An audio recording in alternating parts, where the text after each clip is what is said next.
तो फ्रेंड्स, इस वीडियो में हम बिल्ड करने वाले वैल्यू फॉर मनी गेमिंग और एडिटिंग पीसी। तो रवि सर, हमने ये पीसी किस पर्पस के लिए बिल्ड किया और इसका क्या प्राइस होने वाला है? वीडियो एडिटिंग और गेमिंग के पर्पस से किया है और ये 51,000 का पूरा बिल्ड हुआ है। प्रोसेसर जो यूज किया हुआ है राइजन 7 5700X 8 कोर 16 थ्रेड के साथ।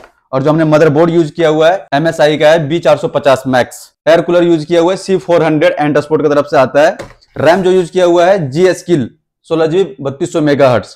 पावर सप्लाई यूज किया हुआ है हमने एंटरस्पोर्ट का है RX 550 ब्रॉन्ज। SSD यूज किया हुआ है क्रूसियल का 500GB NVMe। ग्राफिक कार्ड जो हमने यूज किया हुआ है RTX सीरीज किया हुआ है 3050 6GB। इसमें गेमिंग और एडिटिंग आराम से कर सकते हैं आप। कैबिनेट जो यूज किया हुआ है एंटरस्पोर्ट की तरफ से आता है, ये 220 एयर। तो फ्रेंड्स, अगर आप लोग भी अपने लिए ऐसे एक वैल्यू फॉर मनी गेमिंग और एडिटिंग पीसी बिल्ड करवाना चाहते हो तो आप लोग अल्फा कंप्यूटर को कांटेक्ट कर सकते हो। आपको हमारी कांटेक्ट इन्फॉर्मेशन डिस्क्रिप्शन में और पिन कमेंट में मिल जाएगी, जहां से आप हमें कांटेक्ट कर सकते हो।